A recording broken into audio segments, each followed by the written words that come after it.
po, mga ka-BBM. At hindi lamang po tayo concerned sa ministry, kundi ang atin pong mga ministers na kasama natin naglilingkod. Mahal ko kayo, katulad ng isang ama na maagang nagigising upang muli ay kumayod, trabaho, para mag-provide ang mga pangailangan. And as your pastor and friend, we are always providing sumptuous food para patuloy tayong lumago sa ating pong pananampalataya. At yan po ang ibig sabihin ng ka-BBM. At I hope na ang mga nag-i-involve dito ay patuloy na lumago and they will be involved in ministry, in mission, as we are taking advantage sa opportunity na patuloy na binibigay ng Panginoon while we have time. And praise the Lord that last night we could be able to preach again the Word of God. Puno po yung ating pong basketball court. At pag sinabi nating ka-BBM ay nawa nagiging aware tayo sa mission ho natin. At ang mission ho natin ay patuloy na dalhin ang Ebanghelyo sa mga nangangailangan habang pinapalakas natin ang bawat isa bilang ministers ng Panginoon. Alright, so tuloy na po tayo at muli nating balikan ang ating pong teksto na matatagpuan po doon sa Psalms as we are studying the blessed men. I believe there's no doubt that every one of us want to be blessed. Amen? At hindi po natin na kinukonfine ang word na blessed sa material na bagay lamang. Although, siyempre, yun yung desire ng marami. At panalangin natin na bawat isa, kagaya ng sabi ng Panginoon, hindi lamang siya pumarito para tayo ay maligtas, mabigyan ng buhay, kundi buhay na masagana. Well, the first thing na nakita ko natin, mayroon siyang mga bagay na i-avoid. At bilang godly, ay makikita ko natin dito yung contrast sa verse 1 and 2. What they do not do. Alright? Ito yung mga bagay na dapat nating i-avoid. Let's not follow the advice of the wicked. Let us not stand around with sinners and join with the scoffers. Alright? And then we have seen the blessed man abides. Saan siya nag-abide? In the law, he meditates day and night. Kaya kung gusto mo natin talagang sumagana, ay pumunta tayo sa kanyang salita. Kailangan wag natin pababayaan yung ating pong Bible reading. Huwag natin pababayaan yung pagdalo natin ng pananambahan dahil dyan ay naipapangaral ang salita ng Panginoon at kagaya ng isang baka na inilagay mo sa kaparangan na maghapon na bumubunot sa pamagitan ng kanyang bibig at ngipin at iniipon niya doon sa kanyang reservoir yung mga damo na yon at pagdating ng gabi akala mo natutulog pero kanya pong inilalabas ang lahat ng kanyang mga nagather na mga damo at yun ay kanya pong unti-unti nang inangata at yung mga sustansya noon ay nadidistribute sa kanyang mga ugat at nagpupuntahan doon sa magpapalakas sa kanya bilang isang ay nihahanda na masarap na karne at the same time ay magpro-provide ng gatas at keso sa bawat isa sa atin. Well, ganun din po bilang isang mananampalataya ay nawa ay manatili ho tayo sa salita ng Panginoon. Ang panghuli na siyang ating pong tutunghayan ngayon ay makikita natin doon sa talata pa rin na siyang ating pong binabasa doon po sa Psalms 1. Ang sabi niya doon, the comparison ay manonotice natin dito. Sabi niya, and he shall be like a tree planted by the rivers of water that bringeth forth his fruit in his season. His leaf also shall not wither, and whatsoever he doeth shall what? Shall prosper. Whatsoever he doeth shall prosper. The blessed man not only avoids, not only abides, but number 3 and last, the blessed man abounds. And whatsoever he doeth shall what? Prosper. Okay? Whatsoever he doeth. Ano man ang kanyang gagalawin, ano man ang kanyang gagawin, ito po ay mag-abound. Okay? So, makikita ho natin na magiging mabunga. At binanggit ho dito sa talata natin pong pinasa, yung comparison, ikinumpara siya sa isang fruitful na puno. Itong darating na November 30 ay magkakaroon ng fellowship ang ating pong mga kabataan. They will take advantage with the holiday at mayroong mga taong may buhay pero walang bunga.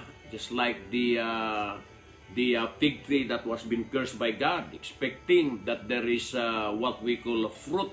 Pero nung pagpunta niyo doon, walang bunga. Punong-puno ng dahon pero walang bunga. Kasi ang karakter po nitong igos na ito o yung fig tree, parang siniguelas po. Pagka ang siniguelas nag-umpisang maglaglagan ng mga dahon, mag-uusbungan naman po yung mga bunga. Ang igos ay pag wala hong dahon, you cannot expect fruit. Pero pag marami hong dahon ho yan, ay marami hong bunga ang dapat na makikita ho dyan. At alam nyo, yung puno na yon ay isinumpa. Kasi hindi ho siya namumuhay doon sa expectation sa kanya. Okay? As a Christian, we are compared to a fruit-bearing tree. Kaya nga, napakahalaga yung pag-a-abide natin sa Panginoon. At pag nag-abide ho tayo, we will bear fruit. Not only fruit, but much fruit. And this fruit will abide. Kaya wag ho nating hahayaan yung ating pong tinatawag na pagiging close sa Panginoon na siyang source ng lahat ng pangangailangan po natin. Hindi lamang po sa material, kundi sa pakikipagbaka sa mundong ito. Siyang ating kalakasan sa ating pong pagmiminister. Siya po ang magbibigay ng kakayanan. As Paul says, I can do all things through Christ which strengthened me. Kaya makikita nyo na we are like a tree that will be fruitful, well-watered trees. No? Yan po yung binanggit ho dito sa talata na ito na magdadala ho tayo ng bunga sa atin pong panahon. Mayroon po tayong prosesong pinagdadaanan. Do not be in a hurry. Kasi alam nyo, ang mga bagay na minamadali ko minsan, nagdadala ng yabang.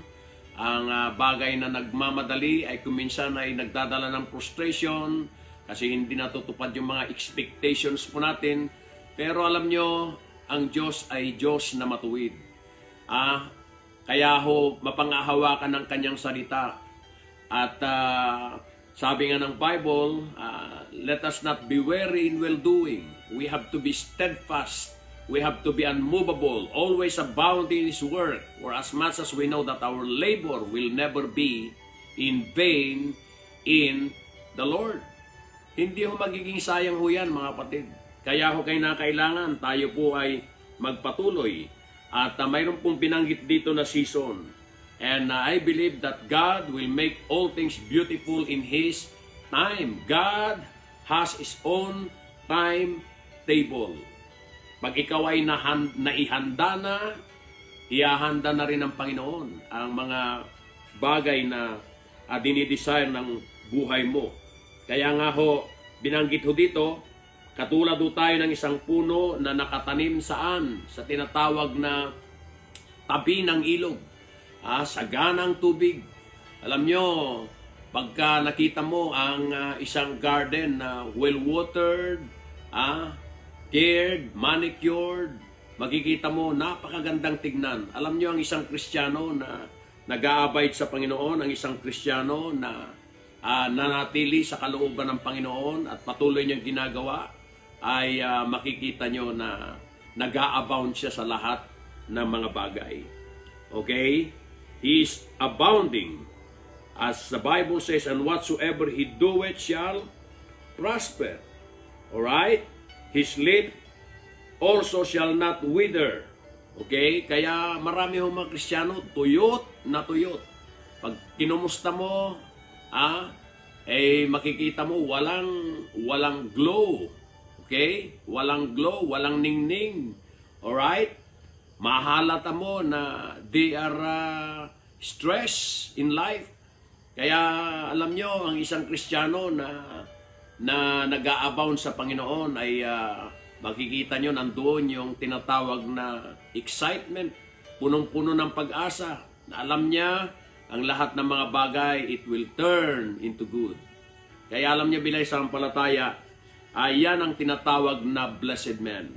A blessed man not only avoids things that will destroy his life, just like the counsel of the ungodly, the way of the sinners, and the seat of the scornful, they also abides in the law, and they meditate on His word day and night.